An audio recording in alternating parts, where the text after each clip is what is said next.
तो हम लोग हाफ सौ लाख पढ़े थे। अब हम लोग को जो है इसमें रूसो पढ़ना है। तो रूसो में हम लोग को क्या क्या चीज पढ़ना है? पहले तो रूसो में हम लोग को जो है सामान्य पहलू पढ़ना है।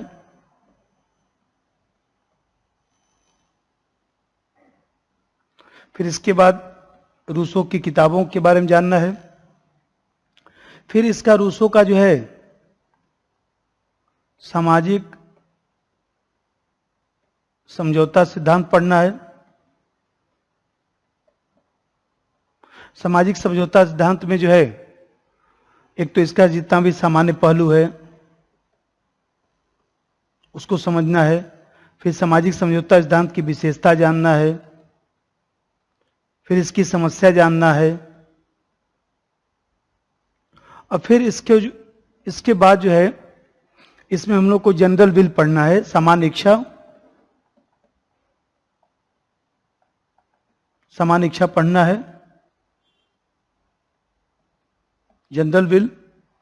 तो जनरल विल में जो है यहां पर भी जनरल विल क्या होता है, जनरल विल की क्या विशेषता है, इसका अर्थ क्या है, फिर इसकी क्या विशेषता है, फिर इसकी क्या समस्या है। अब फिर जो सामाजिक समझौता सिद्धांत हम लोग पढ़ेंगे, तो चूंकि आपने हाफ्स और लाख पढ़ लिया है और मैं हाफ्स और लाख में अंतर भी कराया था, सामाजिक समझौता सिद्धांत में अंतर भी कराया था। यहां पर मैं जो है वह हाफ्स, लाख तथा रूसो में अंतर कराऊंगा। एक तो इसका अंतर भी समझना है जिससे वो कंसेप्ट क्लियर हो। और फिर हम लोगों को जो है इसमें इसकी जो अन्य बातें हैं, जैसे मान लीजिए आप देखते हैं प्रत्यक्ष लोकतंत्र का जन्मदाता कह सकते हैं, प्रतिपादक, लोकप्रिय संप्रभुता, सब रूसों की ही देन है। तो जो अन्य तथ्य हैं, अन्य जो तथ्य हैं या कथन है वो मैं आप लोगों को इसमें लिखवा दूंगा। तो हम लोग का जो रूसो है इस तरह से, और आप लोगों के नोट्स में भी रूसो के बारे में मैंने लिखा है। तो यहां सामान्य जो पहलू है, जो बुक का नाम है, तो मेरे समझ से जो है मैं समझा देता हूं, लेकिन आप लोग एक बार नोट से भी पढ़ लीजिएगा। तो आप देखते हैं कि रूसो जो है, रूसो का जन्म जो है 28 जून 1712 जिनेवा में हुआ, जिनेवा, स्विट्जरलैंड। और यहां पर देखते हैं कि रूसो जो है, रूसो का जब जन्म हो रहा है तो आप जानते हैं कि जन्म के समय उसकी माता का देहांत हो गया और उसका जो पिता था आइजक, तो आइजक जो है वो देखा जाए तो घड़ी बनाने वाला था, लेकिन जो फिजूल खर्ची थी, वासनाजन्य अन्य गतिविधियां थी, उसके कारण जो है वो रूसो की शिक्षा दीक्षा वो ठीक ढंग से नहीं करा पाया। तो आप देख रहे हैं कि रूसो बचपन से ही जो है उपेक्षित हो गया। 10 वर्ष की आयु में ही जो है रूसो के पिता ने रूसो को त्याग दिया। अब उसके लालन पालन का भार जो है उसके सगे संबंधी रिश्तेदारों पर था। तो आप जानते हैं कि उसके बाद उसका जो जीवन है, 16 वर्ष की अवस्था में जिनेवा वो छोड़ देता है। जिनेवा में उस समय जो है गृहयुद्ध की समस्या थी, हिंसा की समस्या थी, जिसके कारण जिनेवा छोड़ देता है। और जिनेवा छोड़ने के बाद जो आप जानते हैं कि फ्रांस जाता है और फ्रांस में एक प्रकार से कह सकते हैं कि फ्रांस में भी वो घूमता ही रहा। तो घुमक्कड़ जो जीवन है, उस घुमक्कड़ जीवन के कारण जो है आप जानते हैं कि जो महिला है डी वारेंस, तो डी वारेन से उसका विवाह भी हुआ, उस महिला ने उसको पढ़ाना भी चाहा, लेकिन वो पढ़ा नहीं। फिर रूसो जो है 1937 में फिर जिनेवा आ गया, तो इस महिला से भी उसका संबंध समाप्त हो गया। फिर 1741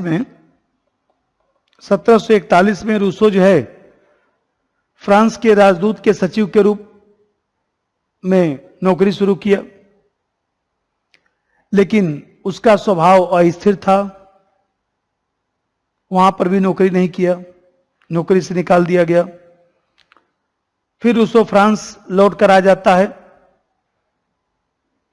तो आप देखते हैं कि फ्रांस लौट कर आया, लेकिन फ्रांस में भी वो बहुत अच्छा कुछ नहीं कर पाया। लेकिन एक तरह से कह सकते हैं कि 1749 में एक वहां पर एकेडमी थी, एकेडमी ऑफ डिजॉन उसको कहते हैं।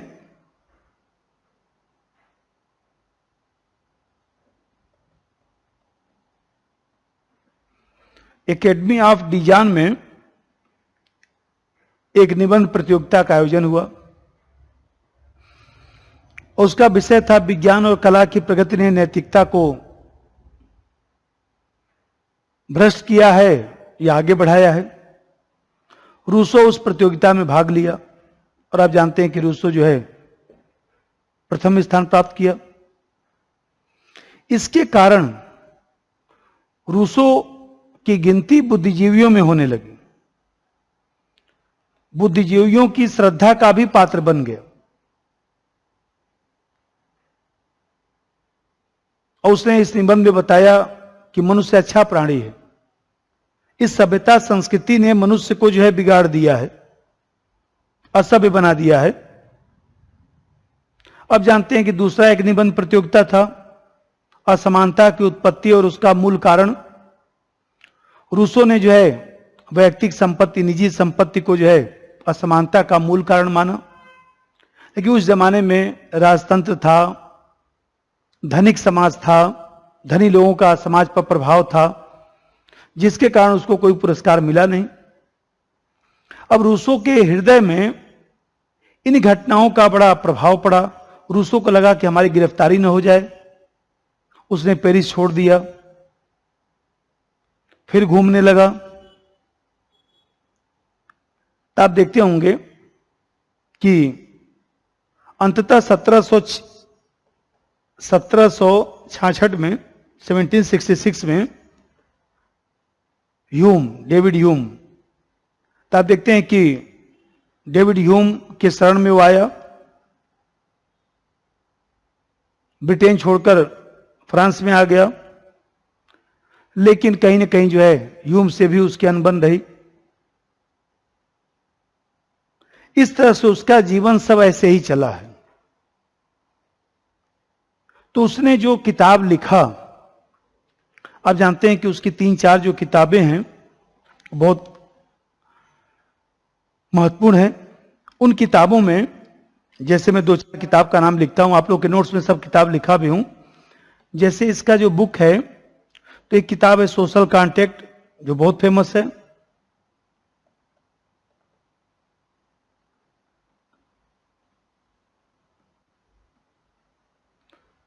दूसरी किताब इसकी है 1762 में लिखी गई थी। दूसरी किताब इसकी है discourse on art and science.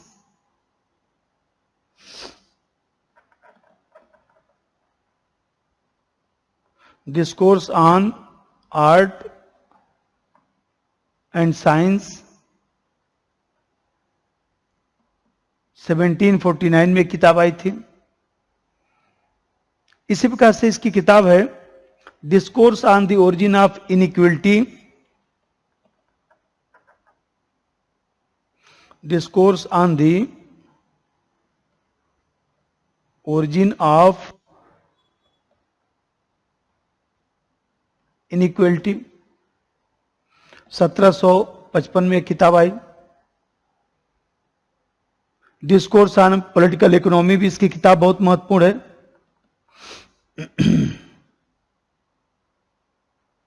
Discourse on political economy, और एक किताब इसकी जैसे दी कन्फेशन भी है,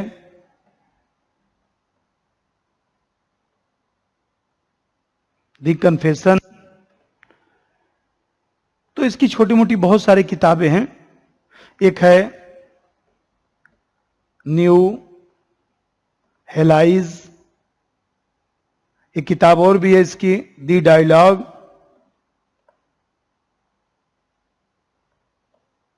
तो इस तरह से इसकी किताबों का नाम आप लोग ध्यान रखिएगा, क्योंकि कभी कभी आता है। कन्फेशन भी महत्वपूर्ण है। एक किताब और भी है इसकी, काफी महत्वपूर्ण है, दी इमाइल। तो ये सब किताबें मिलाने को आता है, लेकिन ये किताब बहुत इंपॉर्टेंट है, कन्फेशन और दी इमाइल और ये। तो ये सब 3-4 किताबें आप लोगों को ध्यान रखना है।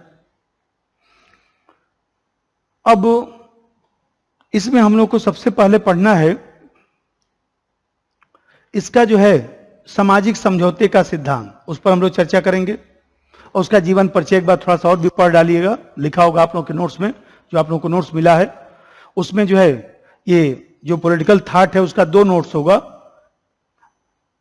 2 नोट्स होगा, एक में जो है 5-7-8 थिंकर एक में होंगे, 5-7-8 थिंकर दूसरे में होंगे, और एक नोट्स उसमें और होगा क्वेश्चन बैंक का।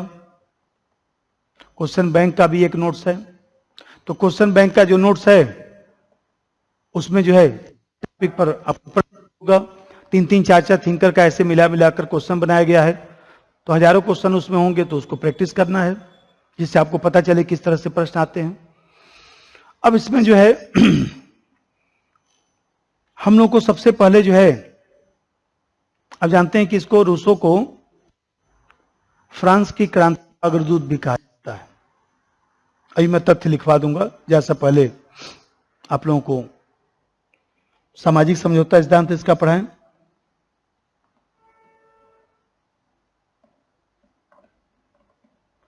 सामाजिक समझौता सिद्धांत। तो जो सामाजिक समझौता सिद्धांत है, तो उसमें मैं बताया था कि सबसे पहले आपको जानना है क्या, प्राकृतिक अवस्था कैसी थी।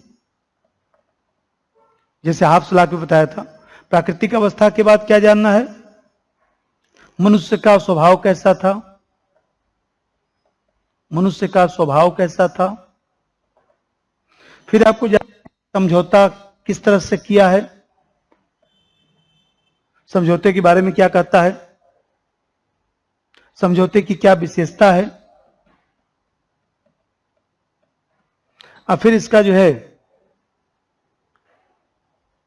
हम लोग को समस्या समझना है, कुछ कथन है तो कुछ कथन को जानना है। ये पूरा एक सिस्टम है, ये आपको जानना है। तो प्राकृतिक अवस्था और मनुष्य का जो स्वभाव है, प्राकृतिक अवस्था कैसा मानता है, मनुष्य का स्वभाव कैसा मानता है। तो कहता है कि जो प्राकृतिक अवस्था मतलब राज्य बनने से पहले की अवस्था, सरकार बनने से पहले की अवस्था। तो प्राकृतिक अवस्था जो है वर्तमान जो समाज है उससे अच्छी थी। रूसो जो है मनुष्य को नोबेल सेवेज कहता है।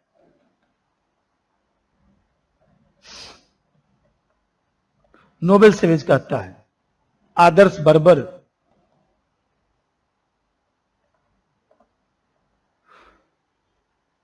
रूसो मनुष्य को नोबेल सेवेज कहता है। इसका मतलब कि मनुष्य जो है सादगीपूर्ण था, संतुष्ट जीवन जीता था प्राकृतिक अवस्था में। मनुष्य मूलतः अच्छा प्राणी है, उसमें सहानुभूति भी है, परोपकार भी है, आत्म प्रेम भी है, इस तरह की प्रवृत्तियां हैं। मनुष्य में उस समय बुद्धि का उदय नहीं हुआ है, ज्यादा नहीं चलाता था। रूसो कहता है कि जब किसी मनुष्य ने एक गेड़ा बना लिया अपने घर के सामने और कहा कि हमारी जमीन है, और सब लोगों ने इसको स्वीकार कर लिया, तो रूसो कहता है यहीं से समस्या उत्पन्न हो गई।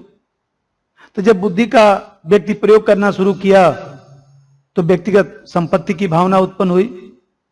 और वो कहता है कि प्रथम व्यक्ति जिसने एक भूमि के टुकड़े को घेर कर बाड़ा बना लिया और कहा कि यह मेरी भूमि है, जिसका अन्य व्यक्तियों ने सरलता से विश्वास कर लिया, यहीं से जो है समाज का यथार्थ शुरुआत होता है, यहीं से विषमता की शुरुआत होती है। तभी तो कहता है कि मनुष्य स्वतंत्र पैदा हुआ है परंतु हर जगह बंधनों से जकड़ा हुआ है।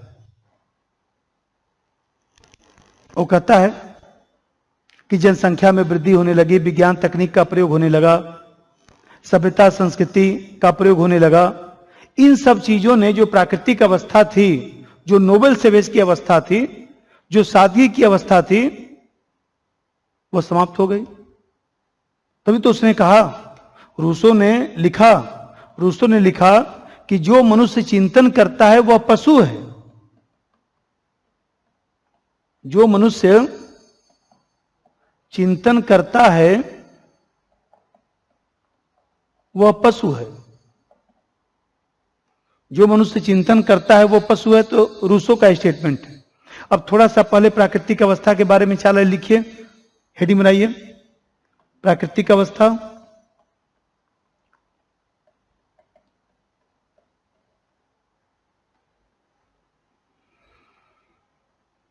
प्राकृतिक अवस्था वर्तमान सभ्य समाज की तुलना में अच्छी थी। वर्तमान सभ्य समाज की तुलना में अच्छी थी।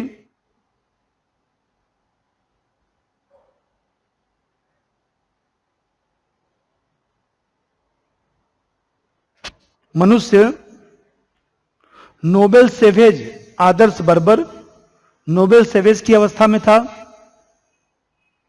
नोबेल सेवेज की अवस्था में था, जो सादगी और संतुष्ट जीवन जीता था, जो सादगी और संतुष्ट जीवन जीता था।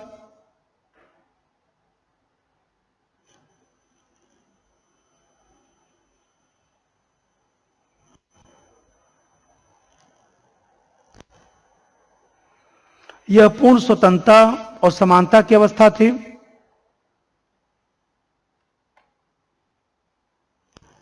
मनुष्य तर्क और विवेक से रहित था। मनुष्य तर्क और विवेक से रहित था।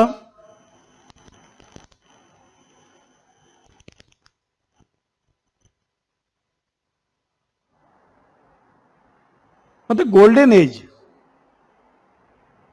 स्वर्णिम युग की तरह था। अर्थात रूसो की प्राकृतिक अवस्था स्वर्णिम युग के समकक्ष था।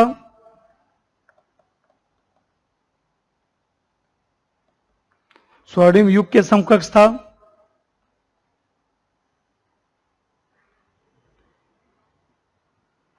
ठीक है, और यहां पर लिखिए मनुष्य स्वभाव। अब मनुष्य स्वभाव कैसा था, 4 लाइन इसके बारे में लिखिए।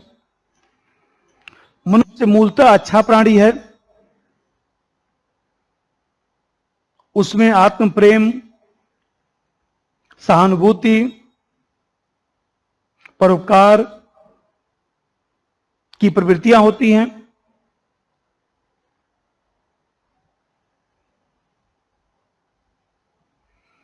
लेकिन जब बुद्धि का विकास हुआ,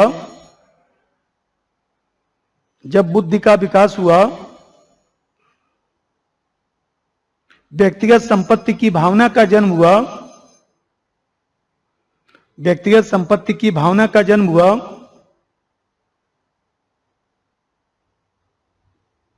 यहां से समस्या उत्पन्न हुई।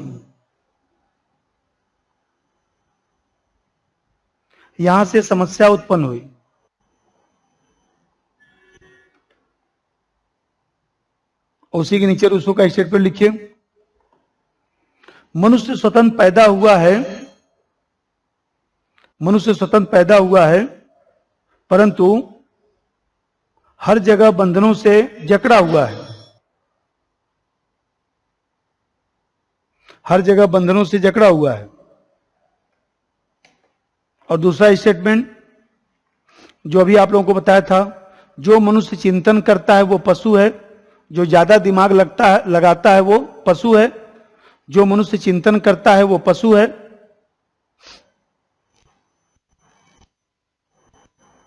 और तीसरा कथन,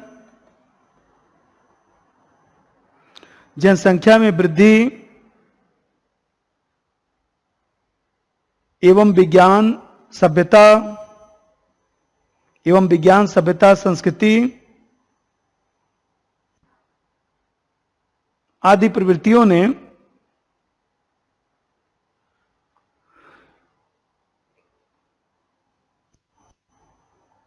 स्थिति को खराब किया, आदि प्रवृत्तियों ने स्थिति को खराब किया।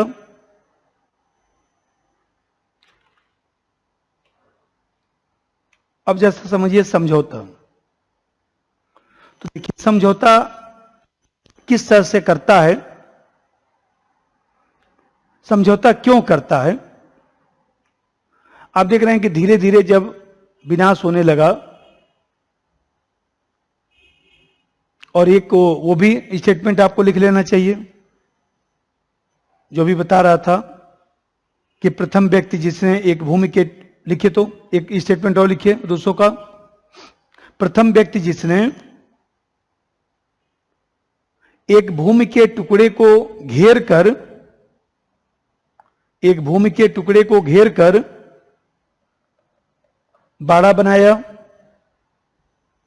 और कहा कि यह मेरी भूमि है, और जिसका अन्य व्यक्तियों ने सरलता से विश्वास कर लिया, और जिसका अन्य व्यक्तियों ने सरलता से विश्वास कर लिया, जिसका अन्य व्यक्तियों ने सरलता से विश्वास कर लिया, वह समाज का यथार्थ संस्थापक था, वह समाज का यथार्थ संस्थापक था।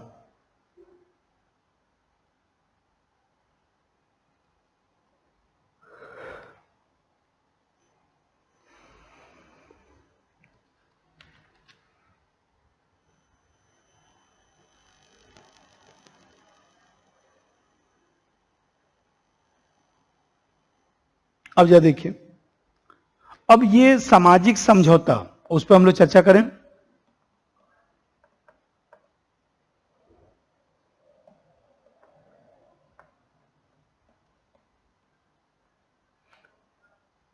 भाई सामाजिक समझौता क्यों करता है, सामाजिक समझौता करने के पीछे जो है उसकी क्या मंशा है। तो अभी मैं बता रहा था कि प्राकृतिक अवस्था नोबेल सेवेज की अवस्था थी, बहुत अच्छी अवस्था थी। प्राकृतिक सौंदर्य था, तभी तो बैक टू नेचर रूसो, क्योंकि प्राकृतिक अवस्था को बहुत अच्छा मानता है। सभ्यता संस्कृति विज्ञान तकनीक ने व्यक्ति के जीवन को खराब किया है, इसलिए हम लोगों को जो है प्रकृति की तरफ वापस लौटना चाहिए। तभी तो मिल्टन जैसे कवि भी रूसो से प्रभावित है। तो आप देखते हैं कि उसका जीवन प्राकृतिक अवस्था में सुखमय था, शांतिपूर्ण था, स्वर्णिम अवस्था के रूप में था। लेकिन वो कहता है कि मनुष्य के ज्ञान ने, विज्ञान तकनीक ने धीरे धीरे जो है इस सुखमय जीवन को नष्ट करना शुरू कर दिया। अब जब सुखमय जीवन नष्ट होना शुरू हो गया, तब जो है व्यक्तियों को लगा कि भाई हम लोगों को क्या करना चाहिए। तो हम लोगों को जो है मिलकर एक समझौता करना चाहिए, जिससे जो नई परिस्थिति उत्पन्न हुई है उस नई परिस्थिति में हम लोग जो है अच्छे तरीके से रह सकें। अब जो नई परिस्थिति आई है, अशांति की जो अवस्था है, अराजक जो स्थिति बन रही है, जो संघर्ष की स्थिति बन रही है, उसका समाधान करने के लिए समझौता करना पड़ा।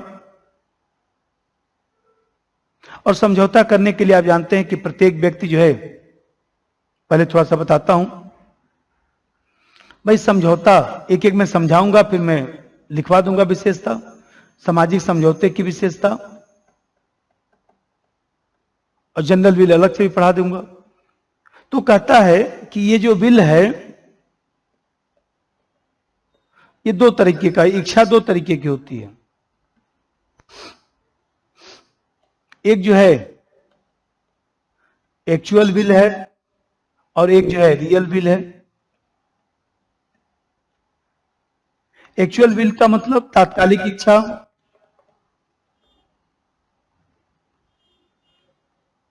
और रियल विल का मतलब तात्विक इच्छा।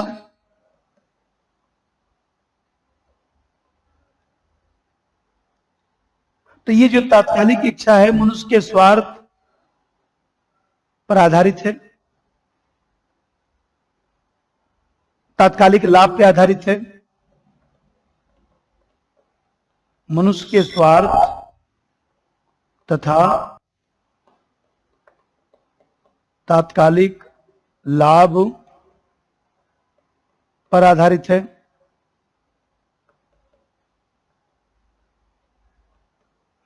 और ये जो तात्विक इच्छा है वो सबके हित, दीर्घकालिक हित से जुड़ा हुआ है। ये तो अल्पकालिक हित है, जैसे लिखा भी हूं तात्कालिक तो अल्पकालिक हित है, और यह दीर्घकालिक हित है।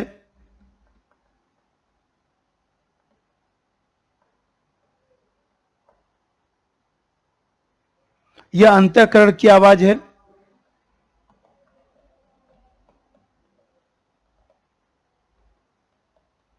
अंतःकरण की आवाज है। ये तो स्वार्थ परक है, लिखा हूं स्वार्थ, मनुष्य के स्वार्थ पे आधारित, मतलब स्वार्थ परक है। तो कहता है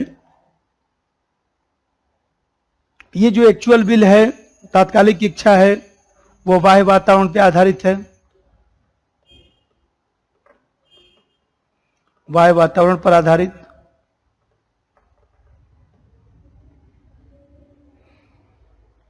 और यह वास्तविक इच्छा है, रियल विल, वास्तविक इच्छा। तो कहता है कि सब लोगों ने मिलकर, जैसे ऐसे समझिए कि वो कहता है कि जनरल विल जो है, जनरल विल एक्चुअल विल के बराबर तो होगा नहीं, जनरल विल रियल विल के बराबर भी नहीं होगा। ये जो जनरल विल है वह एक्चुअल विल और रियल विल के योग के बराबर भी नहीं होगा। जनरल विल जो है ये रिप्रेजेंट करेगा रियल विल को, रिप्रेजेंट करेगा। और ये जनरल विल कैसे रिप्रेजेंट करेगा? तो कहता है कि ये समाज है, समाज में मान लीजिए लोग हैं, सबका जो है R1W, R2W, R3W, R4W, R5W। तो ये जो जनरल विल है ये सभी लोगों को मिलाकर बनाया जाएगा। मतलब जैसे R1W एक व्यक्ति की जो आंतरिक इच्छा है उसको भी रखा जाएगा, जो अच्छी इच्छा है। R2W भी, R3W भी, तो ये पूरे समाज को मिलाकर ये रिप्रेजेंट करेगा। इसका मतलब ये हुआ कि सब लोग मिलकर अपनी आंतरिक इच्छा को व्यक्त करेंगे, और जो आंतरिक इच्छा को व्यक्त करेंगे उसी को मिलाकर जनरल विल बनाया जाएगा। समझौता व्यक्तियों द्वारा आपस में अपनी व्यक्तिगत क्षमता और समष्टिगत क्षमता के मध्य किया जाता है। सिंपल समझिए, व्यक्ति अपने समस्त अधिकार अपनी व्यक्तिगत क्षमता से समष्टिगत क्षमता को हस्तांतरित कर देता है। भाई जो R1W है, देखिए वो R1W इसमें है भी, और ये कहीं ना कहीं जो है पूरे समाज को भी रिप्रेजेंट कर रहा है। सामूहिक हस्तांतरण से समाज का सामान्य इच्छा बनता है, और उसी सामान्य इच्छा के माध्यम से शासन चलाया जाएगा। तो नंबर 1, अब नंबर 1 लिखिए, अब समझ में आएगा। सामाजिक समझौता द्वारा आपस में अपनी व्यक्तिगत क्षमता, आपस में अपनी व्यक्तिगत क्षमता और समष्टिगत क्षमता के मध्य किया जाता है। समझौता व्यक्तियों द्वारा आपस में अपनी व्यक्तिगत क्षमता और समष्टिगत क्षमता के मध्य किया जाता है। अर्थात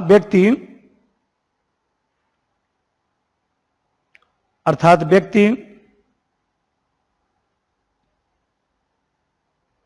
अपने समस्त अधिकार अपनी व्यक्तिगत क्षमता से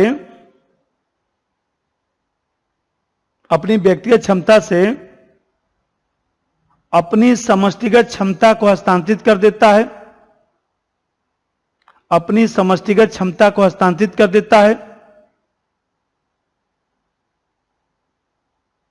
अपनी समष्टिगत क्षमता को हस्तांतरित कर देता है।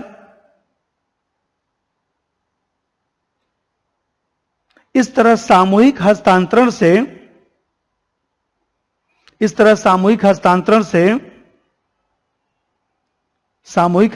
से सामान्य इच्छा का जन्म होता है।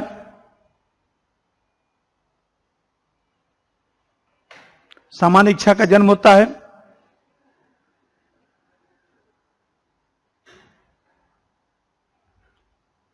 दूसरा बात समझिए, मतलब ये जो जनरल विल बना है, सब मिलाकर यही तो जनरल विल हुआ।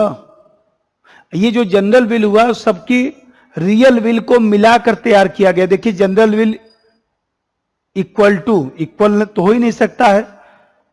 सब लोग मिलाकर जो है जो बनाएंगे, वो जो घोल है वो जनरल विल है।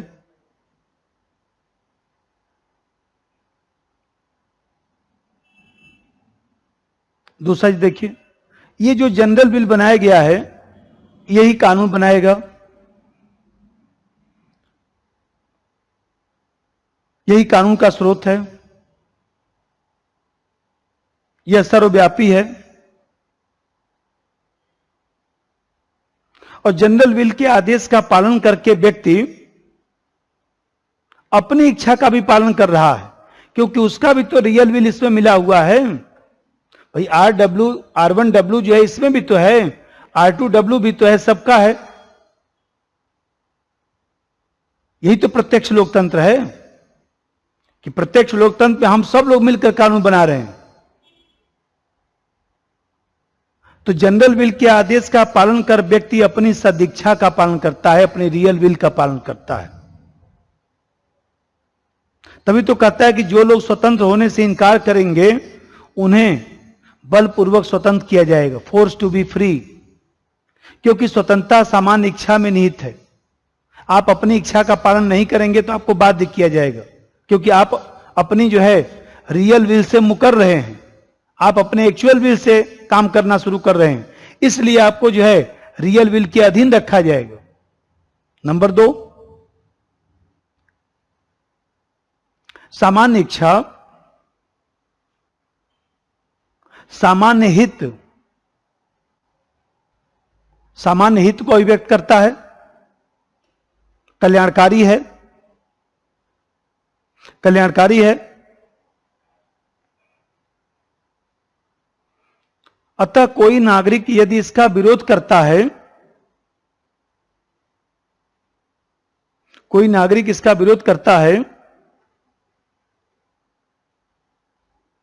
कोई नागरिक इसका विरोध नहीं कर सकता। सीधा लिखिए, कोई नागरिक इसका विरोध नहीं कर सकता। सभी लोग नागरिक हैं, कोई नागरिक इसका विरोध नहीं कर सकता, क्योंकि जनरल विल के सामान्य इच्छा, क्योंकि जनरल विल के आदेश का पालन कर व्यक्ति, जनरल विल के आदेश का पालन कर व्यक्ति अपनी सदिच्छा का पालन करता है, अपनी सदिच्छा का पालन करता है।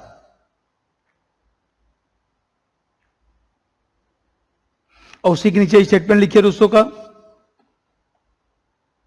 जो लोग स्वतंत्र होने से इनकार करेंगे, जो लोग स्वतंत्र होने से इनकार करेंगे, जो लोग स्वतंत्र होने से इनकार करेंगे, उन्हें स्वतंत्र,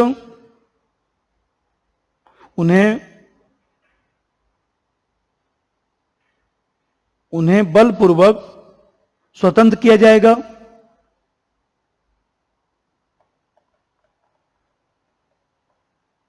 फोर्स टू बी फ्री, उन्हें बलपूर्वक स्वतंत्र किया जाएगा, क्योंकि स्वतंत्रता सामान्य इच्छा में निहित है, क्योंकि स्वतंत्रता सामान्य इच्छा में निहित है।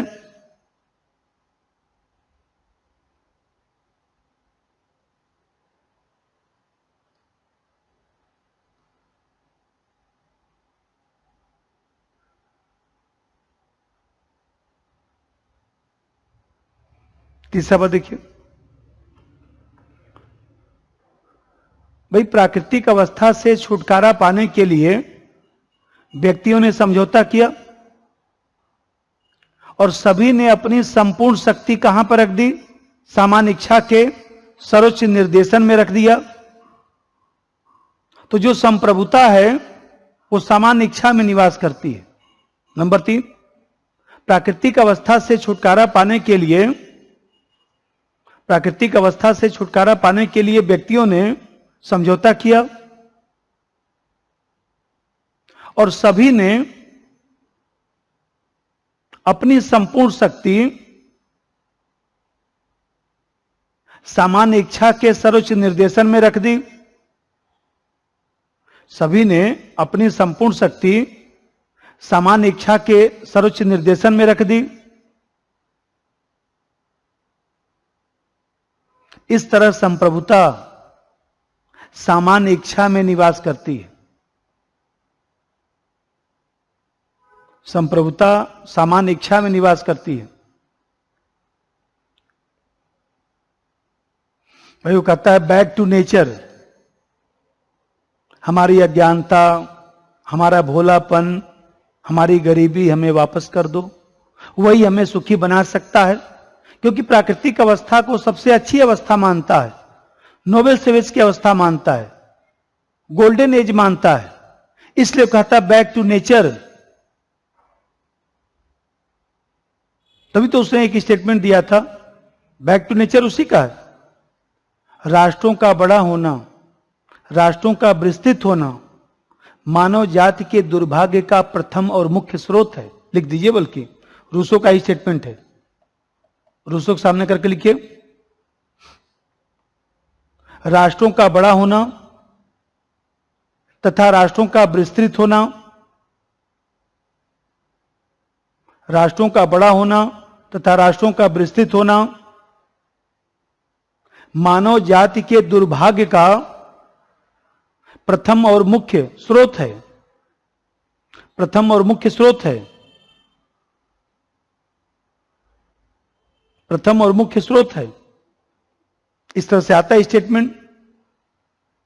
अब तीसरा बात समझिए, यहां पर देख रहे हैं कि प्रत्येक व्यक्ति सबके हाथों में अपने को अर्पित करते हुए किसी के भी हाथ में अपने को अर्पित नहीं करता, क्योंकि R1W उसमें सामान्य इच्छा में हमारी इच्छा भी है और उसमें समाज की भी इच्छा है।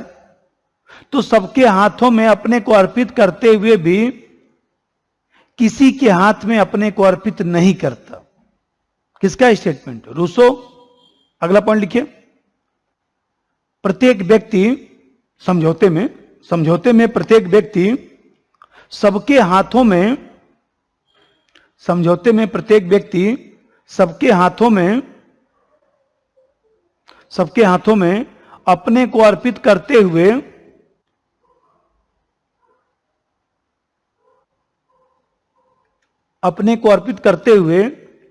किसी के भी हाथों में अपने को अर्पित नहीं करता, किसी के भी हाथों में अपने को अर्पित नहीं करता।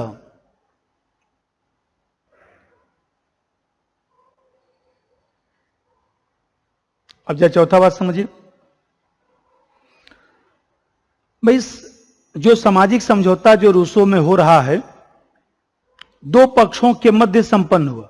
प्रथम पक्ष कौन है? व्यक्तिगत जीवन। व्यक्तिगत जीवन हमारा R1W, और दूसरा पक्ष है सामान्य इच्छा, सामूहिक जीवन। व्यक्तिगत रूप से यदि हम कुछ गंवा रहे हैं तो पुनः समझौते से हम उसको प्राप्त कर लेते हैं, क्योंकि समझौता में हमारी भी तो इच्छा है। समझौता करते समय मनुष्य समस्त अधिकार किसी विशेष व्यक्ति या संस्था को नहीं देता, बल्कि संपूर्ण समाज को सौंप रहा है, और संपूर्ण समाज का रिप्रेजेंटेशन ही तो जनरल विल कर रहा है। तभी तो अभी मैं बताया कि प्रत्येक व्यक्ति सबके हाथों में अपने को अर्पित करते हुए किसी के हाथ में अपने को अर्पित नहीं करता। अगला पॉइंट, सामाजिक समझौता दो पक्षों के मध्य संपन्न हुआ। प्रथम पक्ष व्यक्तिगत जीवन का, और दूसरा पक्ष उसके सामूहिक जीवन का।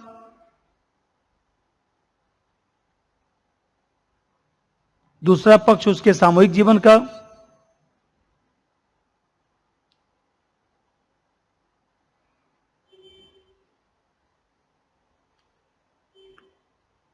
इसमें व्यक्तिगत रूप से जो कुछ हम गंवाते हैं, व्यक्तिगत रूप से जो कुछ हम गंवाते हैं उसे पुनः समझौते से प्राप्त कर लेते हैं, उसे पुनः समझौते से प्राप्त कर लेते हैं। क्योंकि समझौता करते समय मनुष्य समस्त अधिकार, समझौता करते समय मनुष्य समस्त अधिकार किसी विशेष व्यक्ति या संस्था को नहीं देता, किसी विशेष व्यक्ति या संस्था को नहीं देता, वरन संपूर्ण समाज को सौंपता है, जनरल विल, अपितु संपूर्ण समाज को सौंपता है। अब जैसे एक चीज बताइए, विद्रोह करने का अधिकार देगा? नहीं। जनरल विल पर आधारित समाज अपने अधिकार का दुरुपयोग करता है तो जनता को उसके विरुद्ध विद्रोह का अधिकार नहीं है। क्यों नहीं है? क्योंकि उसी का तो ये सब सिस्टम बनाया है, तो किसका अपना ही विरोध करेगा। एक मिनट और लिखिए, जनरल विल पर आधारित समाज, जनरल विल पर आधारित समाज अपने अधिकारों का दुरुपयोग करता है, अपने अधिकारों का दुरुपयोग करता है तो जनता को उसके विरुद्ध विद्रोह का अधिकार नहीं है।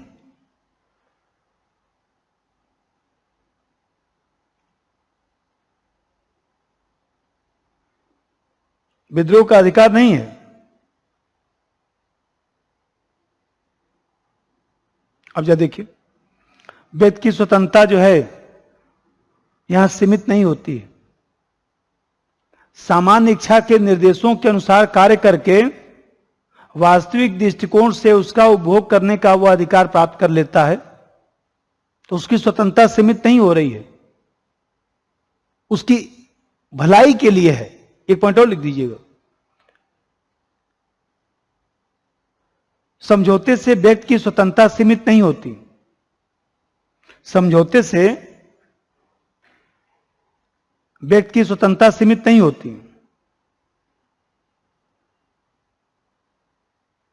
इसके विपरीत वह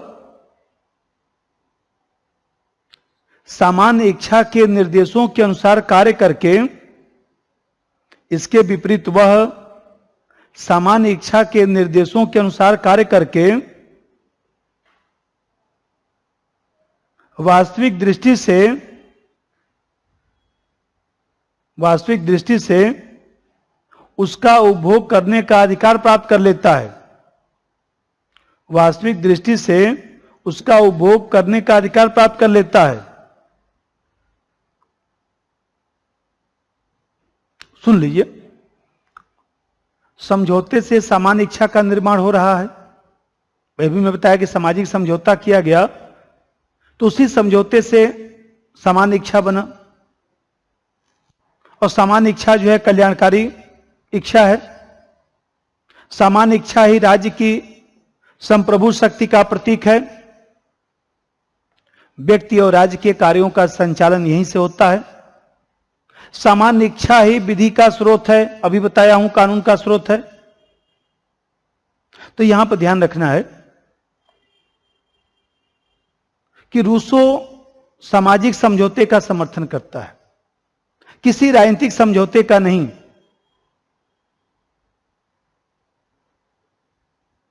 सामान्य इच्छा पर आधारित प्रभुत्व संपन्न समाज व्यवस्था की स्थापना होती है।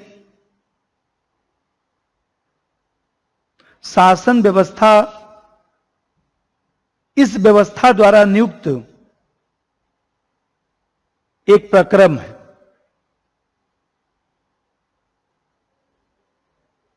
जनरल विल के नियंत्रण में ही सब लोग रहेंगे। एक पॉइंट और लिख दीजिए, रूसो केवल सामाजिक समझौते का समर्थन करता है। रूसो केवल सामाजिक समझौते का समर्थन करता है, किसी राजनीतिक समझौते का नहीं। किसी राजनीतिक समझौते का नहीं।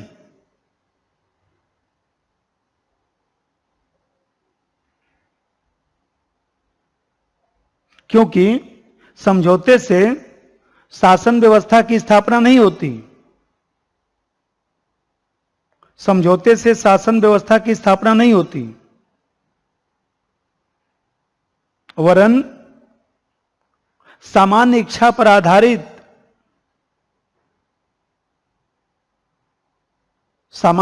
आधारित संपूर्ण प्रभुत्व संपन्न समाज व्यवस्था की स्थापना होती है। सामान्य इच्छा पर आधारित संपूर्ण प्रभुत्व संपन्न समाज व्यवस्था की स्थापना होती है।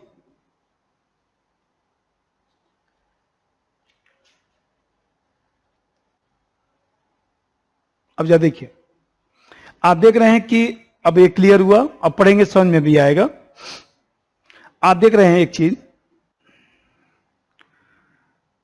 रूसो जो है, रूसो हाब्स प्लस लाख, तो लाख से शुरू करके हाब्स पर खत्म करता है। तभी तो वाहन ने लिखा, वाहन ने कहा कि यदि हाब्स के मानव देव लेवियाथन, हाब्स के मानव देव का शीर्ष काट दिया जाए, शीर्ष काट दिया जाए, तो वह रूसो की सामान्य इच्छा ही है। क्योंकि सामान्य इच्छा की भी तानाशाही चलेगी। लिख दीजिए, बल्कि नोट करके लिखिए। नंबर 1, रूसो ने हाब्स तथा लाख को मिलाया है। हाब्स तथा लाख को मिलाया है, लेकिन लाख से शुरू करके हाब्स में खत्म कर देता है।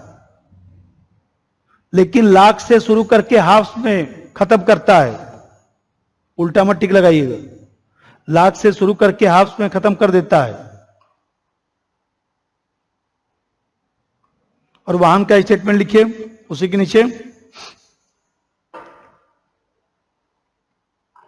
वाहन का स्टेटमेंट लिखिए, यदि हाब्स के लेवियाथन, वही मानव देवता देव, यदि हाब्स के लेवियाथन ब्रैकेट में मानव देव का शीश काट दिया जाए, सिर काट दिया जाए, शीश मतलब सिर, शीश काट दिया जाए, तो वह रूसो की सामान्य इच्छा होगी। तो रूसो की सामान्य इच्छा होगी।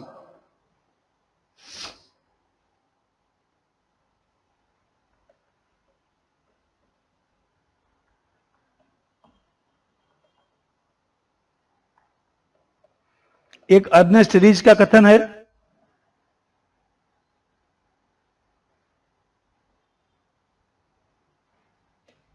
अर्नेस्ट रीच कहता है कि रूसो जो है, हाब्स की जो निरंकुश प्रभुसत्ता है, उसके विचार को लाक के जन सहमति से समन्वित करके जन संप्रभुता के दार्शनिक सिद्धांत का निर्माण करता है।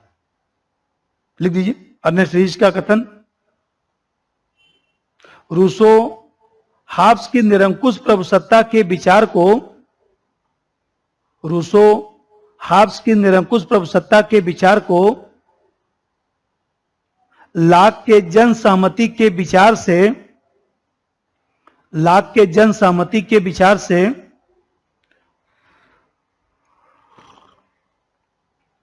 लाक के जन सहमति के विचार से समन्वित करके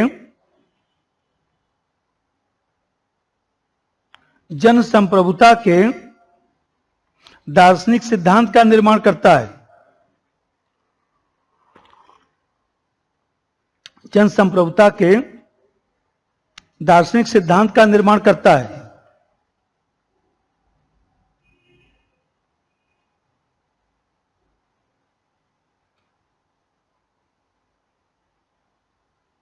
जन संप्रभुता के दार्शनिक सिद्धांत का निर्माण करता है।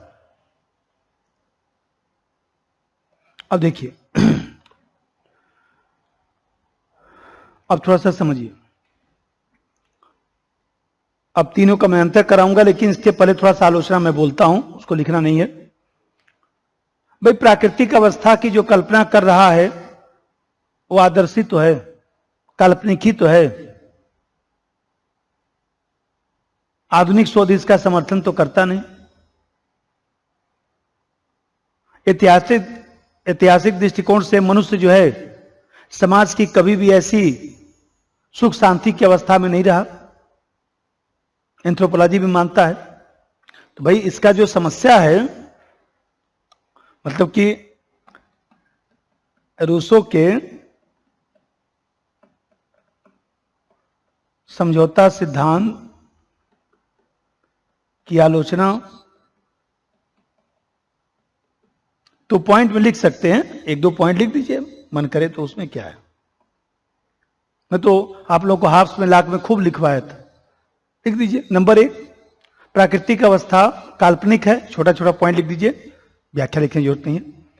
प्राकृतिक अवस्था काल्पनिक है।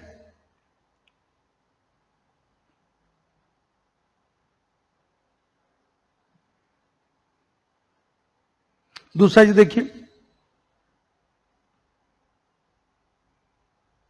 जो सामाजिक प्रगति हुई, सामाजिक प्रगति के सिद्धांत का विरोधी भी है। वो कह रहा है कि मनुष्य के प्रारंभिक जीवन को आदर्श मान रहा है, और कह रहा है कि बैक टू नेचर। मानव जाति का आज तक का इतिहास उसकी प्रगति का इतिहास है। इस प्रगति के कारण ही अतीत का जो है असभ्य मनुष्य आधुनिक सभ्य मनुष्य के रूप में परिवर्तित हो पाया है। तो कैसे माना जाए भाई कि सामाजिक प्रगति के सिद्धांत का ही विरोध करता है कि समाज में जो प्रगति हुआ, जो विज्ञान तकनीक आया, वो हम लोग को नष्ट कर दिया। विज्ञान तकनीक देख रहे हैं, कोरोना संकट, उससे अच्छा तो नहीं विज्ञान तकनीक का विकास हुआ होता, चैन से हम लोग चल ही रहे थे। लेकिन हम लोगों ने भी खूब बायोटेक का विकास किया, इतना आविष्कार किया कि घर में ही बंद हो गए। नंबर 2 लिखिए, सामाजिक प्रगति के सिद्धांत का विरोधी, सामाजिक प्रगति के सिद्धांत का विरोधी।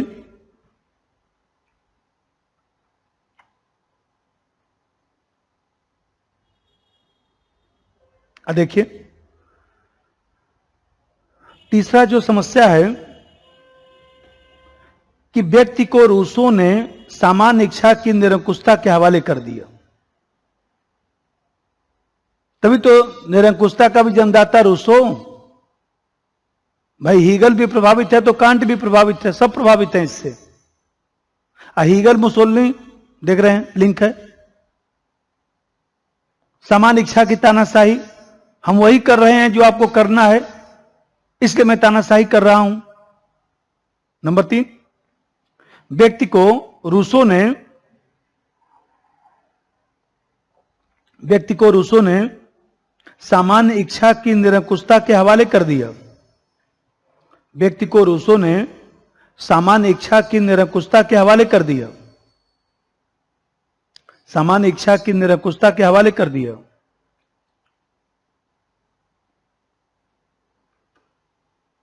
ठीक है।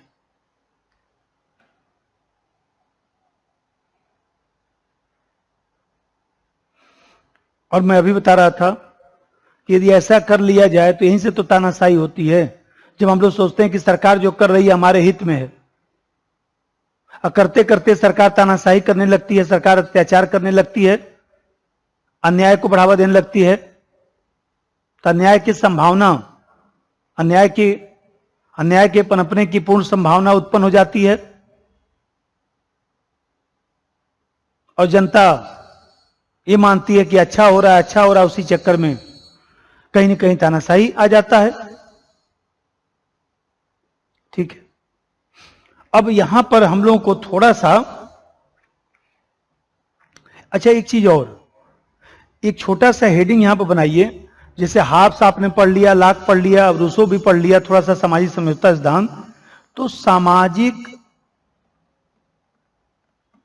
समझौता सिद्धांत के आलोचक कौन कौन है, कभी पूछता है, लिखिए तो। बेंथम भी आलोचना करता है, हेनरी मैन भी करता है, ग्रीन भी करता है, एडमंड बर्ग भी करता है, होलक भी करता है, पोलक भी करता है, ह्यूम भी करता है, गार्नर भी करता है। लिख डालिए। बेंथम, हेनरी मैन, ग्रीन, बर्ग, होलक, पोलक, ह्यूम, गार्नर। एक दोनों का लिखवा भी देता हूं। बेंथम, नीचे लिखिए। बेंथम ने इसे, मतलब सामाजिक समझौता, इसे काल्पनिक और खोखला बताकर अस्वीकार कर दिया। बेंथम ने इसे काल्पनिक और खोखला बताकर अस्वीकार कर दिया। हेनरी मैन के सामने लिखिए। समझौता समाज की उत्पत्ति का प्रारंभ नहीं बल्कि लक्ष्य है। समझौता समाज की उत्पत्ति का प्रारंभ नहीं बल्कि लक्ष्य है। और ग्रीन के लिख दीजिए, कपोल कल्पना। कपोल कल्पना मतलब इसने समझौता सिद्धांत को कपोल कल्पना कहा। एक विचारक और भी है, वुल्जे। बुल्जे ने कहा सरासर झूठ है, सरासर झूठ है।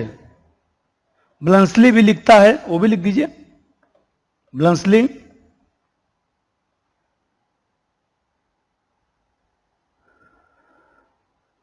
समझौता सिद्धांत राज्य का सिद्धांत न होकर, समझौता सिद्धांत राज्य का सिद्धांत न होकर अराजकता का सिद्धांत है।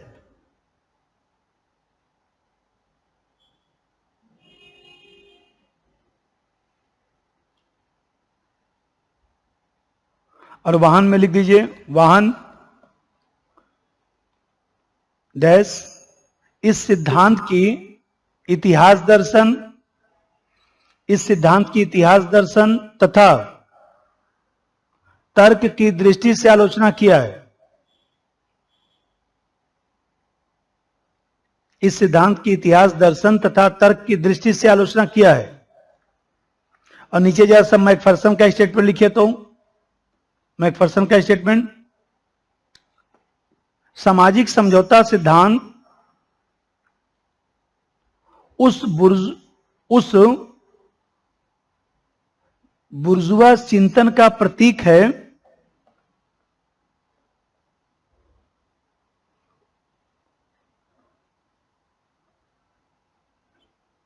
बुर्जुआ चिंतन का प्रतीक है जिसने पूंजीवादी व्यवस्था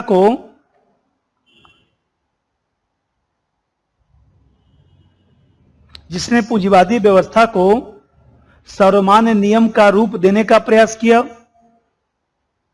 पूंजीवादी व्यवस्था को सर्वमान्य नियम का रूप देने का प्रयास किया। एक चीज ध्यान रखिएगा कि कभी यदि आए कि सामान्य चेतना ही सामान्य इच्छा, तो ग्रीन लगाना पड़ेगा।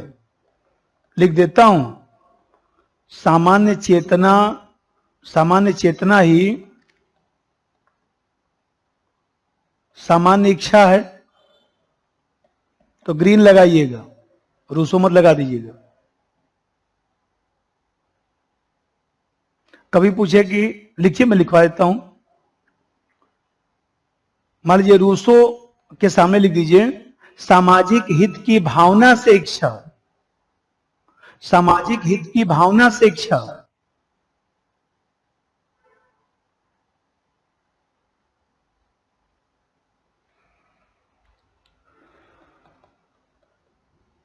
बोसांक्विट या बोसांके डैश संपूर्ण समाज की सामूहिक इच्छा, संपूर्ण समाज की सामूहिक इच्छा। या इसी का एक और भी आता है सार्वजनिक कल्याण की चेतना,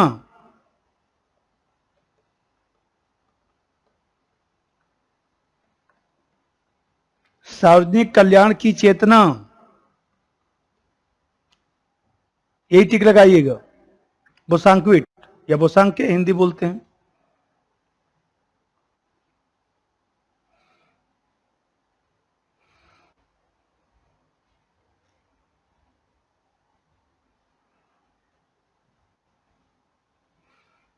आता है ना कि यह संपूर्ण समाज की इच्छा है, सब व्यक्तियों की इच्छा है, इसका ध्येय सामान्य हित है। बोसांक्विट या बोसाके।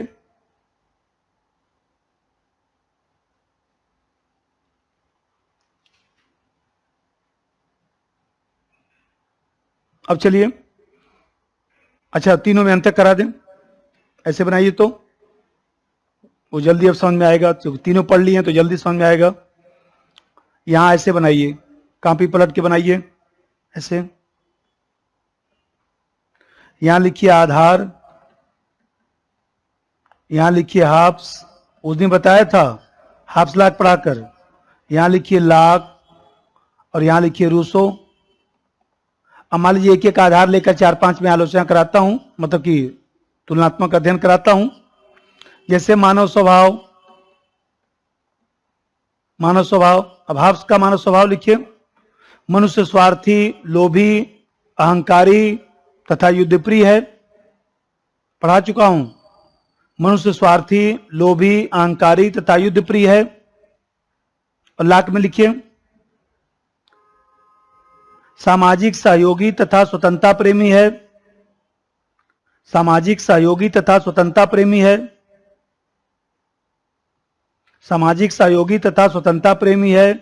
और रूसो में लिखिए नोबेल सेवेज, आदर्श बर्बर, अभी तो बताया हूं, आदर्श बर्बर नोबेल सेवेज की अवस्था मानता है, जहां व्यक्ति संतुष्ट तथा शांतिपूर्ण तरीके से रहता है।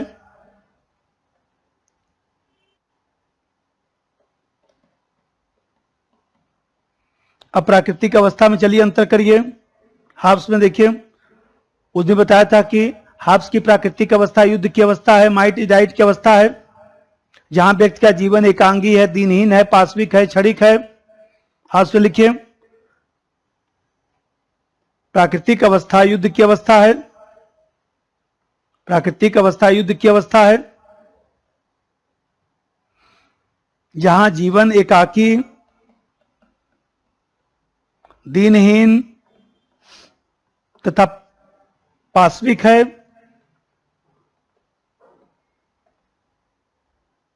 और लाख में लिखिए पारस्परिक सहयोग की अवस्था है, पारस्परिक सहयोग की अवस्था है, जहां शांति संपन्नता, जहां शांति संपन्नता,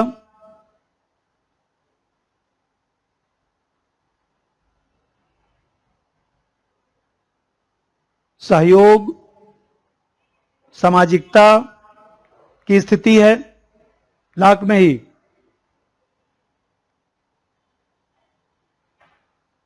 जहां शांति संपन्नता, सहयोग तथा सामाजिकता की स्थिति है। और उसमें लिखिए समानता, भातृत्व, आत्मनिर्भरता, आत्मनिर्भरता की आदर्श अवस्था है, अर्थात स्वर्णिम युग है, आदर्श अवस्था है अर्थात स्वर्णिम युग है। अब देखिए, अब यहां पर समझिए प्राकृतिक अवस्था को क्यों त्यागा गया।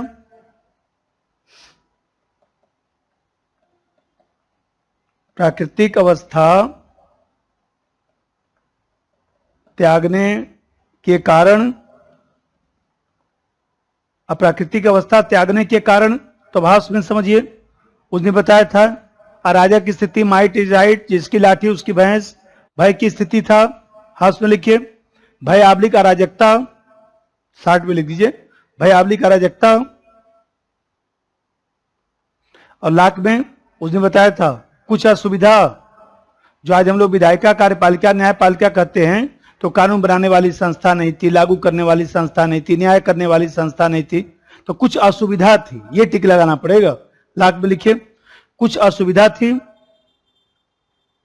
कुछ असुविधा थी। और उसो में लिखिए, सभ्यता संस्कृति, सभ्यता संस्कृति, विज्ञान तथा जनसंख्या के कारण स्थिति खराब होने लगी, तथा जनसंख्या के कारण स्थिति खराब होने लगी।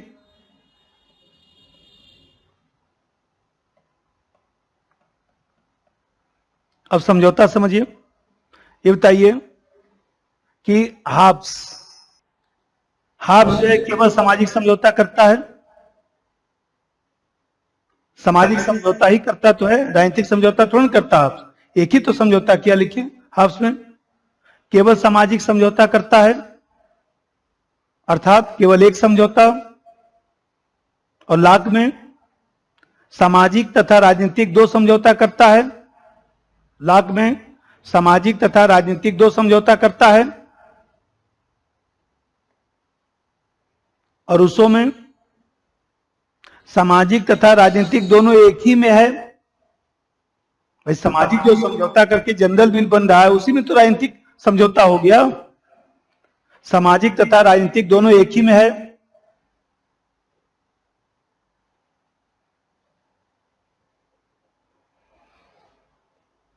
अब जा देखिए,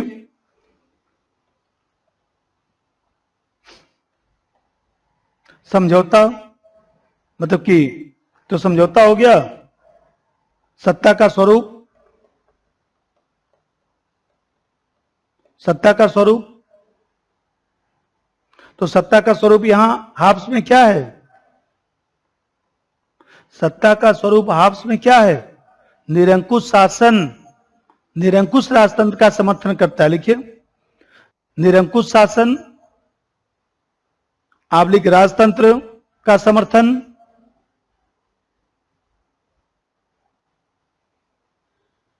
और लाख में सीमित सरकार, लाख में सीमित सरकार, तभी तो सरकार को एक ट्रस्ट मानता है। सीमित सरकार अर्थात संवैधानिक राजतंत्र। भाई संविधानवाद का जन्मदाता भी तो लाख, उदारवाद का जन्मदाता भी तो लाख, अनुभववाद का जन्मदाता भी तो लाख, सीमित सरकार का जन्मदाता भी तो लाख, अर्थात संवैधानिक राजतंत्र। और उसो बताइए प्रत्यक्ष लोकतंत्र, प्रत्यक्ष लोकतंत्र तथा प्रत्यक्ष लोकतंत्र तथा सरकार को जीवित यंत्र मानता है, क्योंकि जनरल विल सरकार को जीवित यंत्र मानता है। ठीक है, अब समझ में आएगा। अब प्रश्न आएगा, प्रत्यक्ष लोकतंत्र का जन्मदाता कौन, रूसो, क्योंकि कानून निर्माण कौन, जनता।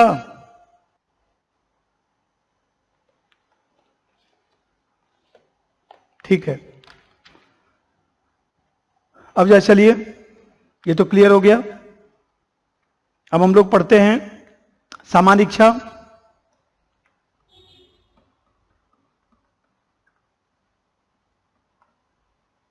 जनरल बिल, सामान्य इच्छा जनरल बिल।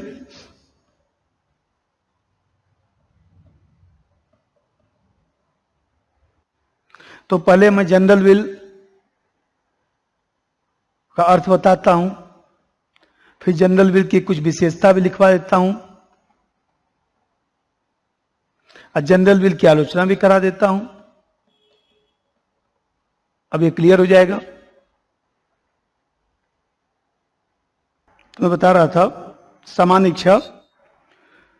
तो सामान्य इच्छा पहले इसका अर्थ समझाते हैं सामान्य इच्छा का।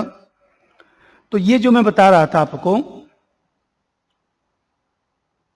अभी जो हमने बताया था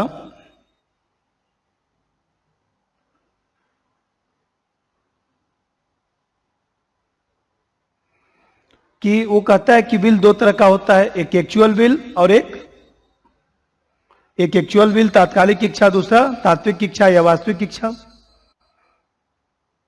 तो ये जो रियल विल का योग है वह सामान्य इच्छा है। सामान्य इच्छा का मतलब है समाज के सामान्य हित की इच्छा, समाज की हितकारी और कल्याणकारी इच्छा।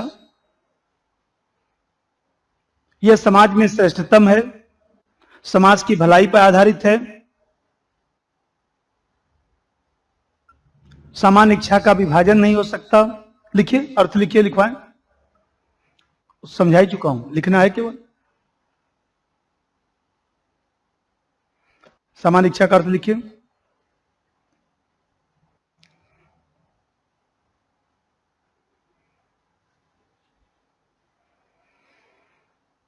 सामान्य इच्छा का निर्माण वास्तविक इच्छा के योग से होता है, वास्तविक इच्छा के योग से होता है।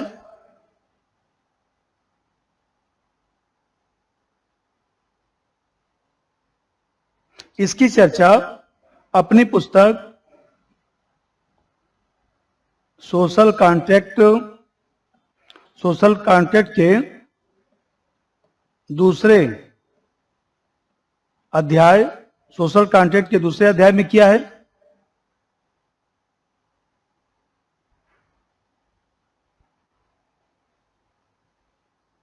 तथा पॉलिटिकल इकोनॉमी में भी एक उसकी किताब है ना, लिखवाया था।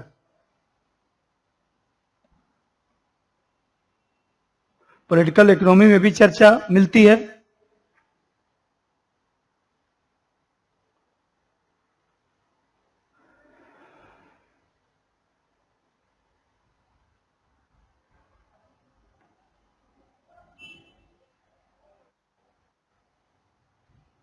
यह समाज की सामान्य हित की इच्छा है, सामान्य हित की इच्छा है।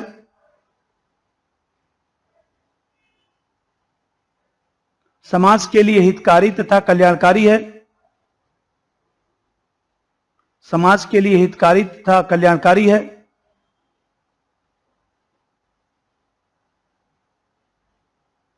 समाज की भलाई पर आधारित है, समाज की भलाई पर आधारित है। समाज की भलाई पर आधारित है।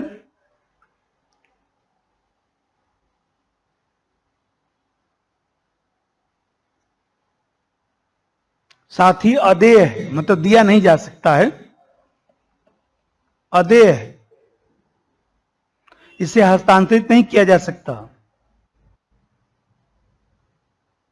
क्योंकि जनता स्वयं शासन करती है।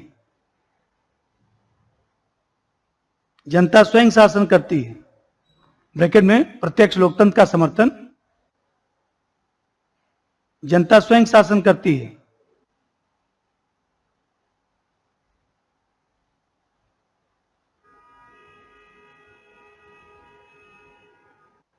अब इसका चलिए विशेषता लिखिए। नंबर एक,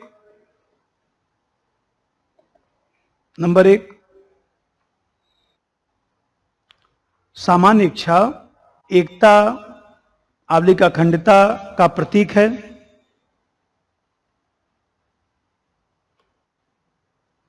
यह विभिन्नता में एकता उत्पन्न करने वाली होती है। विभिन्नता में एकता उत्पन्न करने वाली होती है।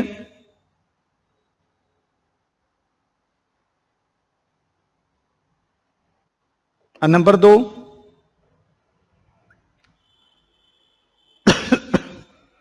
स्थायित्व।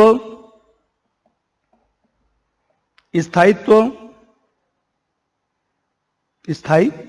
स्थायित्व है क्योंकि भावनाओं पर आधारित नहीं है बल्कि विवेक पर आधारित होती है।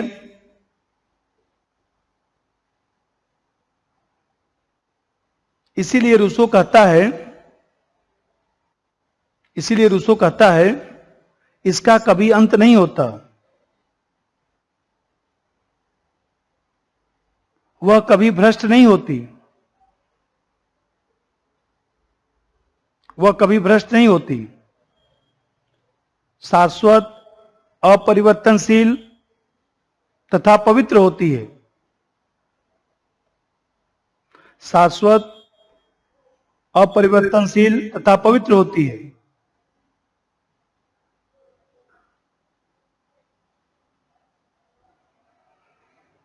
भाई इसी के कारण जो कोहेन विचारक है, कोहेन ने कहा था कि 2 शताब्दियों तक यूरोपीय विचारधारा पर रूसो का जितना प्रभाव पड़ा उतना अन्य किसी व्यक्ति का नहीं।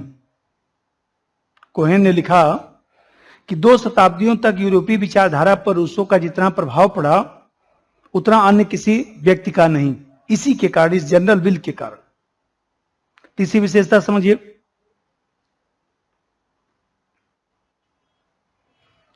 अभी मैं बता रहा था कि रूसो जो है रिप्रेजेंटेटिव डेमोक्रेसी का समर्थन नहीं करता, प्रतिनिध्यात्मक लोकतंत्र का समर्थन नहीं करता, प्रत्यक्ष लोकतंत्र का समर्थन करता है। इसीलिए सामान्य इच्छा को विशेष महत्व दे रहा है।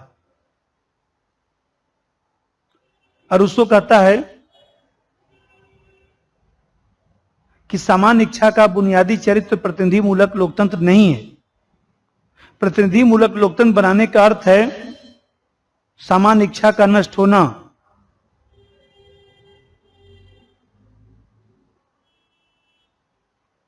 सामान्य इच्छा का नष्ट हो जाना, सामान्य इच्छा का दे दिया जाना, हस्तांतरण कर दिया जाना। नंबर 3, अदेयता। लिखवा है बेटा शायद,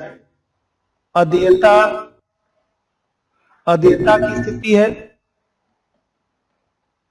अदेयता की स्थिति है क्योंकि प्रत्यक्ष लोकतंत्र का समर्थक है।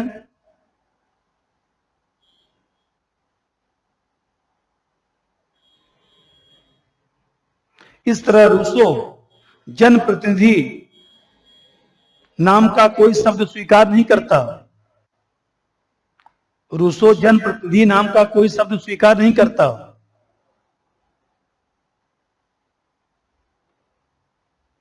नंबर 4, सामान्य इच्छा लोकतंत्र की आधारशिला है।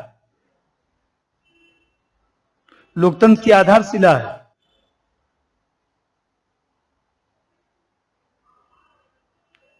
यह जन सहमति का प्रतीक है। यह जन सहमति का प्रतीक है।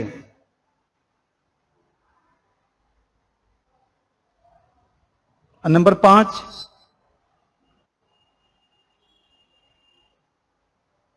सामान्य इच्छा कानून का स्रोत है तथा सर्वव्यापी है।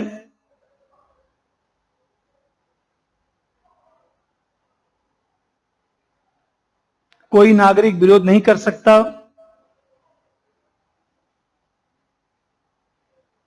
कोई नागरिक विरोध नहीं कर सकता क्योंकि इसका पालन करके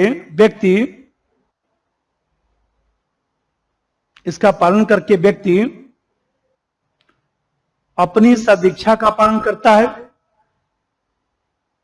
अपनी सदिच्छा का पालन करता है।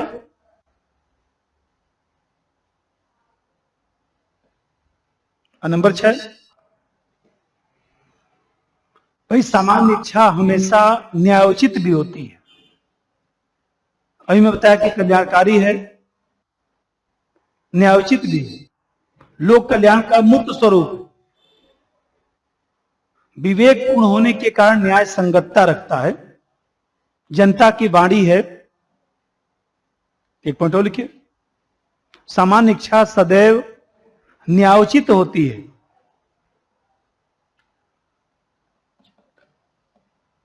न्यायोचित होती है, वह सर्व कल्याण का प्रतीक है। सर्व कल्याण का प्रतीक है, अर्थात विवेक संगत होने के कारण न्याय संगतता रखता है। विवेक संगत होने के कारण न्याय संगतता रखता है, न्याय संगतता रखता है।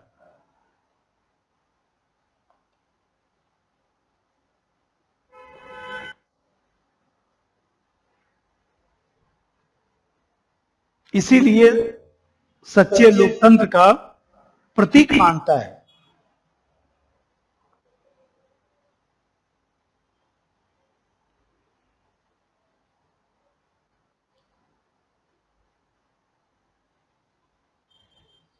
एक चीज ध्यान रखिएगा, यह बहुमत या सर्वसहमति की इच्छा नहीं है, सामान्य उद्देश्य से प्रेरित इच्छा है।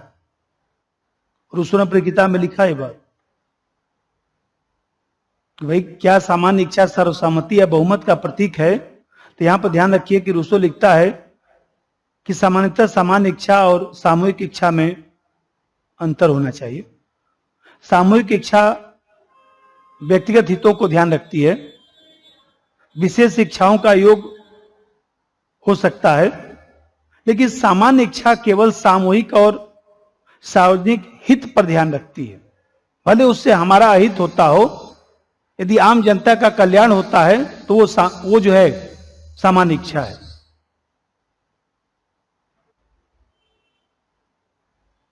एक स्टेटमेंट और लिखता है कि समाज के समस्त सदस्यों की इच्छाओं का कुल योग समान इच्छा नहीं हो सकता। इसीलिए देखिए इक्विवेलेंट टू मैं शब्द का प्रयोग किया था। समस्त सदस्यों की इच्छाओं में सदस्यों के व्यक्तिगत स्वार्थों का सम्मिश्रण होता है, जबकि सामान्य इच्छा का संबंध केवल सामान्य हितों से होता है। तो सामान्य इच्छा सामान्य हितों को रिप्रेजेंट करता है। ठीक है, अब इसकी आलोचना जरा सुन लीजिए, लिखना नहीं है, दो चार सुनिए। पहला चीज कि आप देख रहे हैं कि अस्पष्ट भी है, जटिल भी है। वेपर साहब ने लिखा अपनी किताब में कि जब रूसो हमें सामान्य इच्छा का पता नहीं दे सकता तो फिर इस सिद्धांत के प्रतिपादन का क्या लाभ हुआ। सबकी वास्तविक इच्छा का योग है तो कैसे पता चलेगा।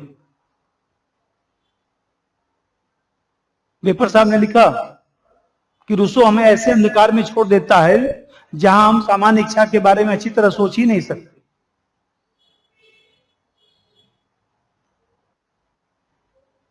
और दूसरे आलोचना यह किया जाता है कि मानव इच्छा का विभाजन अव्यवहारिक है। हाबाउस ने कहा कि ऐसा है, यथार्थ इच्छा आदर्श इच्छा का अंतर व्यवहार में कैसे हो सकता है।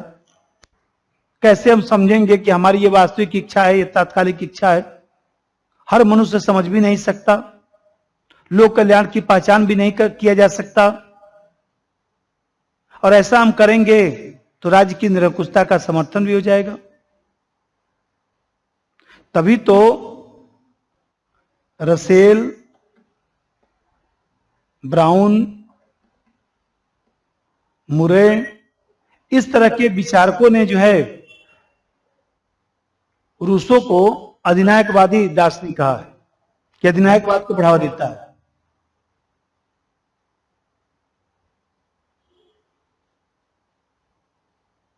वाहन जो है लिखता है,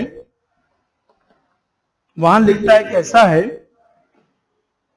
रूसो ने अपनी समष्टिवादी विचारधारा से, जनरल विल, समष्टिवादी विचारधारा से व्यक्ति को शून्य में परिवर्तित कर दिया है। व्यक्ति को शून्य में परिवर्तित कर दिया है, मतलब शून्य बना दिया। मैकाइवर ने भी लिखा, मैकाइवर कहता है कि ऐसा है कि सामान्य इच्छा का प्रयोग मात्र शासन को स्वशासन में परिणत कर देता है। मैकाइवर लिखता है कि सामान्य इच्छा का प्रयोग मात्र शासन को स्वशासन में परिणित कर देता है और कुछ नहीं है। ठीक है, तो ये आलोचना आप लोगों के नोट्स में भी लिखा हूं। अब इसमें मैं बताया कि आप लोगों को जो है मूलतः उसका दो चीज हम लोग ध्यान रखते हैं पढ़ते समय। रूसो का एक तो सामाजिक समझौता सिद्धांत और दूसरा उसका सामान्य इच्छा। और छोटा छोटा जो बात है, तो छोटा छोटा जो बात है, जैसे मैं बताया कि जन्म परिचय है, चाहे किताब का नाम है, सामाजिक समझौता बताया, सामान्य इच्छा बताया। हाफ्स लाख रूसो का अंतर हम लोग को क्लियर होना चाहिए, क्योंकि कभी कभी हाफ्स लाख रूसो का अंतर नहीं क्लियर होता है तो उससे भी समस्या आती है। और एक चीज इसमें और ध्यान रखना है कि जैसे मान लीजिए, जैसे कोई प्रश्न जब आता है तो ध्यान रखिए कि हाफ्स ने केवल एक ही समझौता किया था, सामाजिक समझौता, उसी में उसका राजनीतिक समझौता भी है। रूसो का संप्रभुता का सिद्धांत क्या होगा? प्रत्यक्ष लोकतंत्र का समर्थक है। राज्य की संप्रभुता में और व्यक्ति की स्वतंत्रता में कोई अंतर विरोध नहीं होता, यही तो रूसो सिद्ध करना चाहता है। इसका दो चार जो स्टेटमेंट है वो मैं जरा बोलता हूं, थोड़ा सुनिए भाई। एक तो आप लोगों को याद हो गया, विज्ञान और कला की प्रगति ने नैतिकता को भ्रष्ट करने में योगदान दिया है, रूसो। हमें फिर से भोलापन, हमारा ज्ञान, निर्धनता वापस कर दें, वही हमें सुखी बना दे सकता है, बैक टू नेचर।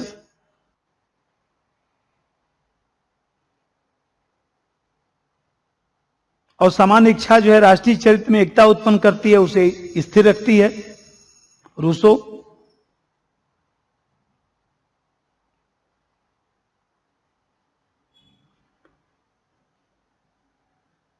जिसमें बताया विवेकशील मनुष्य पशुतुल्य है, कौन?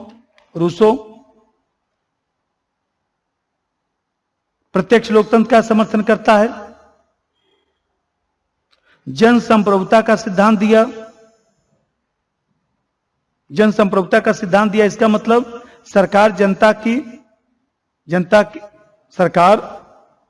जनता की संप्रभुता का प्रयोग करती है। और रूसो कैसा है? तो आदर्शवादी विचारक है, उसके दर्शन में सर्वाधिकारवाद भी है।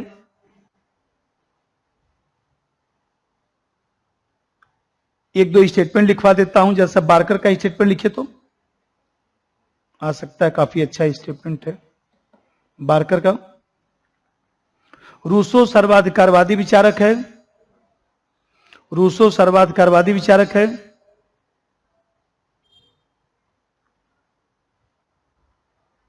उसने संप्रभु की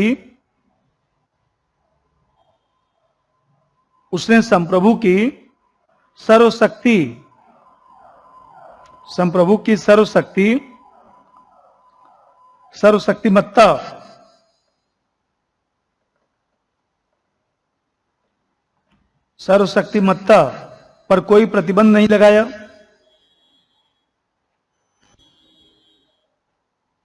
बारकर की किताब जो है इंट्रोडक्शन ऑफ सोशल कॉन्टैक्ट।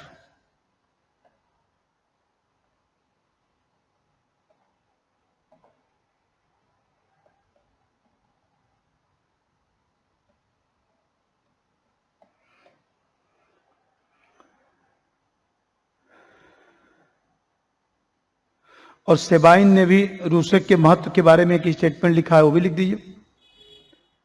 समाजवाद को रूसो की यह देन है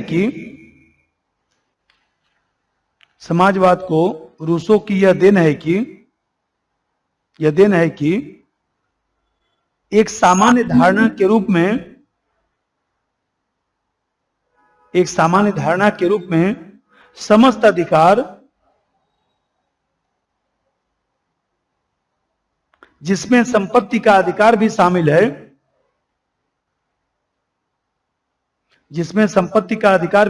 है, समाज के अंदर ही अधिकार है, न कि उसके विरुद्ध। समाज के अंदर ही अधिकार है, न कि उसके विरुद्ध। अब मैं अभी बताया था फ्रांसीसी क्रांति का प्रणेता है, ध्यान रखिएगा। फ्रांसीसी क्रांति का प्रणेता तो रूसो, लिख देता हूं, फ्रांसीसी क्रांति का प्रणेता रूसो।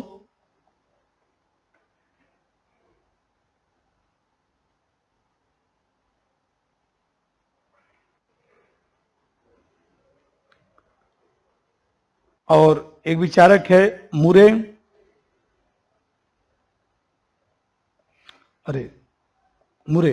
मुरे ने लिखा रूसो लोकतंत्र का उच्चतम पुजारी है, हाईएस्ट प्रिस्ट ऑफ डेमोक्रेसी। लोकतंत्र, लिख दीजिए सामने एक लाइन, लोकतंत्र का उच्चतम पुजारी है,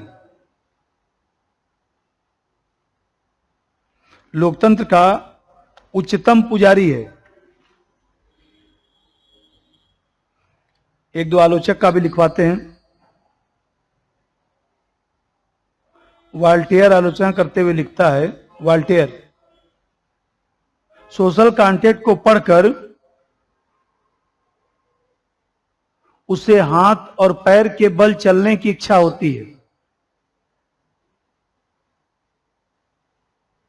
सोशल कॉन्ट्रैक्ट को पढ़कर, वही सोशल कॉन्ट्रैक्ट रूसो की पुस्तक है, सोशल कॉन्ट्रैक्ट को पढ़कर उसे हाथों और पैरों के बल चलने की इच्छा होती है।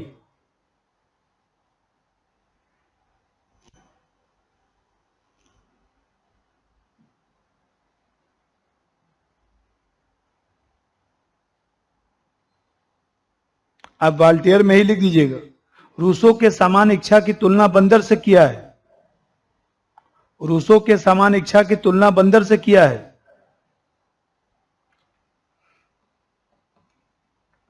कोवन, कोवन का लिखिए, कोवन,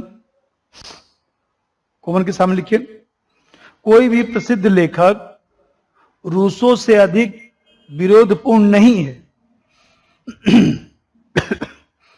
कोई भी प्रसिद्ध लेखक रूसो से अधिक विरोधपूर्ण नहीं है।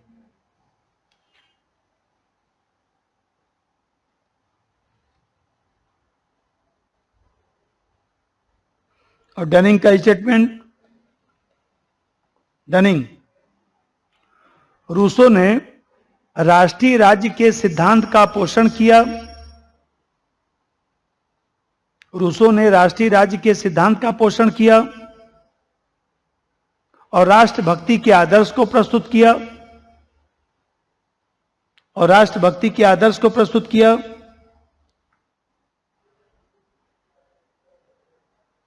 राष्ट्रभक्ति के आदर्श को प्रस्तुत किया।